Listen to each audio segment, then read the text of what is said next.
دنیا میں جوہری ہتھیاروں کا سب سے بڑا ذخیرہ کس کے پاس ہے؟ ایٹم بم امریکہ، روس، برطانیہ اور چین میں جوہری ہتھیاروں کا بٹن کس کے پاس ہوتا ہے؟ آج یہ معلومات لے کر آپ کی خدمت میں حاضر ہیں۔ 24 فروری سن 2022 روس میں صبح کا وقت ہے۔ روسی صدر ولادیمیر پوٹن نے یوکرین کے مشرقی حصے میں خصوصی فوجی آپریشن کا اعلان کیا اور سرحد پر پہلے سے تعینات روسی فوج نے یوکرین پر حملہ کر دیا۔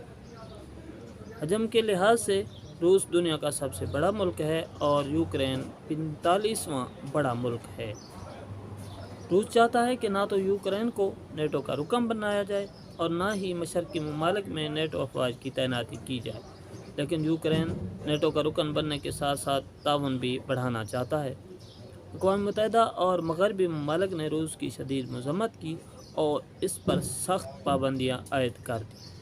نیٹو نے روس کے ارد گرد اپنے رکن ممالک میں فوجی موجودگی میں اضافہ کیا اور کہا کہ یوکرین کو اپنے دفاع کا پورا حق حاصل ہے۔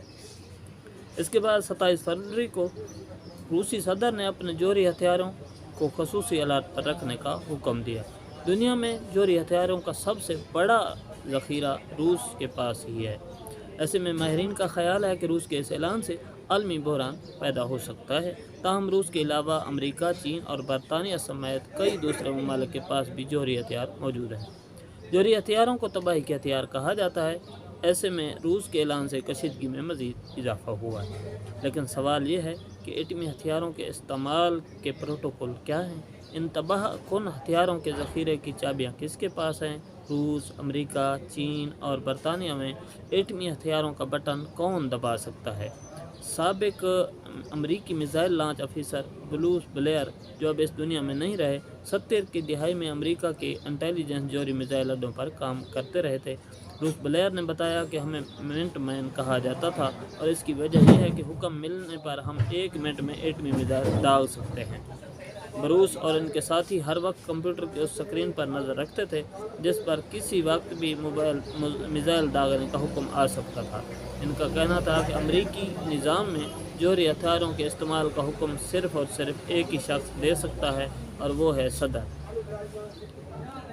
اس لیے امریکی صدر کے ساتھ ہر وقت مخصوص لوگ ہوتے ہیں۔ ان کے پاس ایک بریف کیس ہوتا ہے جسے نیوکلیئر فٹ بال کہتے ہیں۔ یہ سیاہ رنگ کا چمڑے کا بریف کیس دیکھنے میں بہت ہی عام سا ہوتا ہے، لیکن اس کے اندر خاص آلات ہیں جن کے ذریعے صدر کسی بھی وقت اپنے سینئر مشیروں اور کچھ دوسرے انتہائی اہم لوگوں سے بات کر سکتے ہیں۔ روس بلیئر کا کہنا تھا کہ اس بریف کیس میں ایک کارٹون کتاب کی طرح کا صفحہ بھی ہے جس میں گرافکس کے ذریعے جنگی منصوبے، جوہری میزائل اور ان کے اہداف کی تفصیلات درج ہیں۔ اس میں یہ بھی بتایا گیا ہے کہ اگر حملہ ہوا تو کتنے لوگ مارے جانے کا امکان ہے۔ صدر کو ان باتوں کو پلک جھپکتے ہی سمجھنا ہوتا ہے۔ فیڈریشن آف امریکن سائنسسٹ کی رپورٹ میں کہا گیا ہے کہ ایک اندازے کے مطابق سن 2022 کے آغاز تک دنیا کے 9 ممالک کے پاس تقریباً 12,700 جوہری میزائل موجود ہیں اور ان میں سے زیادہ تر روس کے پاس ہیں اور امریکہ اس معاملے میں دوسرے نمبر پر ہے۔ اس کے پاس ایسے 5,000 سے زیادہ میزائل ہیں۔ رپورٹ کے مطابق امریکہ کے پاس 5,977، امریکہ کے پاس 5,428، چین کے پاس 350، فرانس کے پاس 290، برطانیہ کے پاس 225، پاکستان کے پاس 165، انڈیا کے پاس 160، اسرائیل کے پاس 90 اور شمالی کوریا کے پاس 20 ایٹمی میزائل ہیں۔ امریکہ میں میزائل داغنے کا عمل پینٹاگون وار روم سے شروع ہوتا ہے، لیکن اس کے لیے صدارتی حکم کی ضرورت ہوتی ہے۔ لیکن صدر کا حکم اسی وقت مانا جاتا ہے جب وہ میزائل لانچ آفیسر کو اپنی خاص شناخت بتاتے ہیں اور یہ شناخت بسکٹ نما پلاسٹک کارڈ میں ہوتی ہے۔ امریکی صدر کو یہ کارڈ ہمیشہ اپنے پاس رکھنا ہوتا ہے۔ یہ وہ کارڈ ہے جس کی وجہ سے امریکی صدر کو دنیا کا طاقتور ترین شخص کہا جاتا ہے۔ صدر سے منظوری ملنے کے بعد چند منٹوں میں ایٹمی میزائل لانچ کیا جا سکتا ہے۔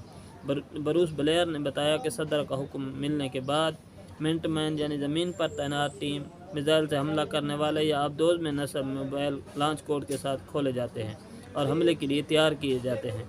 ब्रूस ब्लेयर के मुताबिक किसी भी वक्त जोहरी मिसाइल लॉन्च करने के लिए 2 अफराद की ज़रूरत होती है जो अपने अपने कोड बताते हैं। एक तरह से ये 2 लोग मिसाइल लॉन्च करने की चाबी होते हैं। उन्होंने बताया कि मेरे पूरे करियर में एक वक्त ऐसा आया था जब लगता था कि अभी एटमी जंग छिड़ जाएगी। तब मेरी उम्र कम थी और मुझे अंदाज़ा नहीं था कि दुनिया में क्या हो रहा है। इस वक्त हमें अलर्ट मिला कि जोहरी जंग के लिए तैयार हो जाओ।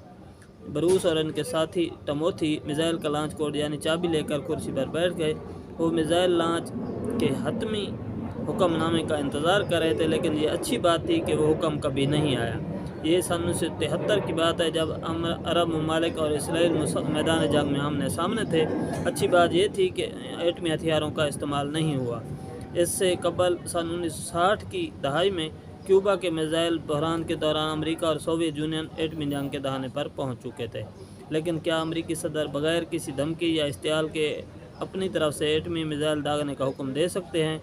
ब्रूस ब्लेयर ने कहा कि ऐसी सूरत हाल में joint chief of staff committee के सरबराह इस हुक्म को मानने से इनकार कर सकते हैं, लेकिन ऐसा होने का इम्कान बहुत कम है क्योंकि सदर के मतहत काम करने वाले ऐसे लोगों को हुक्म की तामील करने की तरबियत दी जाती है। इसलिए अगर कोई सदर अपनी तरफ से एटमी मिसाइल लॉन्च करने का हुक्म देता है तो इसे रोकना बहुत मुश्किल है। इगोर सीगन असला के माहिर हैं। वो रूस के रहने वाले हैं और कभी वहाँ की हुकूमत के लिए काम करते थे। सन 1999 में रूस ने इन पर लंदन की कंपनी को अस्करी इंटेलिजेंस फराहम करने का इल्ज़ाम लगाया। इगोर ने बेगुनाही का दावा किया, लेकिन 11 साल कैद में रखा गया। उन्हें सन 2010 में जेल से रिहाई मिली, जिसके बाद उन्होंने लंदन में सकूनत अख्तियार करने का फ़ैसला किया। अब वो बरतानवी दिफाई थिंक टैंक में सीनियर फेलो हैं। इगोर बताते हैं कि अमेरिका में जोहरी फुटबॉल की तरह रूस के सदर के पास भी एक जोहरी ब्रीफ केस होता है जिसमें जोहरी मिसाइलों के कोड होते हैं। ये ब्रीफ का केस हमेशा सदर के आसपास होता है, यहाँ तक कि जब वो सोते हैं तो इनके 15-20 मीटर के दायरे में रहता है। रूस पर हमले की खबर आने पर ब्रीफ केस में अलार्म बजता है और फ्लैश लाइट रोशन हो जाती है, जिससे सदर फौरी तौर पर ब्रीफ केस के करीब पहुंचकर वज़ीर आज़म और वज़ीर दिफा से रब्ता कर सकते हैं। ऐसे 2 ब्रीफ के रूसी सदर और रूसी वज़ीर दिफा के पास होते हैं, लेकिन एटमी हमले का हुक्म सिर्फ सदर ही दे सकते हैं। इगोर बताते हैं कि वो सुप्रीम कमांडर हैं और ये ब्रीफ केस इनकी जिम्मेदारी है। हंगामी सूरत हाल में वो इस ब्रीफ केस के ज़रिए फ़ौज के कमांडर और वज़ीर दिफा और वज़ीर आज़म से बात कर सकते हैं। उन्हें किसी टेलीफोन की ज़रूरत नहीं होती। ऐसा मौका सिर्फ एक बार आया जब रूस के सदर को ये ब्रीफ केस खोल कर फ़आल करना पड़ा।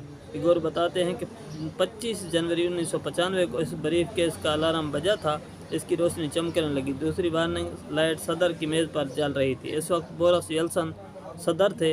रूसी रेडार ने सरहद के करीब बहरा बेरेंट्स के ऊपर एक मिसाइल देखा था जो तेज़ी से रूस की तरफ बढ़ रहा था और वक्त कम था। गौर बताते हैं कि बोरिस येल्सिन ने अपना ब्रीफ केस ऑन कर लिया था। वो वज़ीर आज़म और वज़ीर दिफा से मशवरा कर रहे थे कि अब क्या करना है, और इसके लिए इनके पास सिर्फ 5 से 9 मिनट का वक्त था। ताहम बाद में पता चला था कि ये वार्निंग अलार्म गलत था। ये दरअसल नॉर्वे का एक रॉकेट था जिसे साइंसी मिशन पर छोड़ा गया था। इस रॉकेट को रूस की तरफ आने वाला मिसाइल समझकर हमले का अलार्म बजा दिया गया। अगर बोरिस येल्सिन इस वक्त जोहरी मिसाइल दागने का हुक्म देते तो जंग की तारीख में कई नए सफ़ात जुड़ जाते। अमेरिका की तरह रूसी निज़ाम में भी ये यकीनी बनाया गया है कि अगर सदर एटमी हमले का हुक्म देंगे तो हमला होगा। इगोर कहते हैं कि रूस में अक्सर ये जानने के लिए मशक़ें की जाती हैं कि मिसाइल लॉन्च करने की तैयारियां कितनी ठोस हैं। कभी मिसाइल लॉन्च करने वालों को गलत कोड देकर हमले की तैयारी करने के लिए भी कहा जा सकता है। ऐसा इसलिए किया जाता है कि आया वो हकीकी जंग की सूरत में जोहरी हमला करने से हिचकिचाते हैं या नहीं।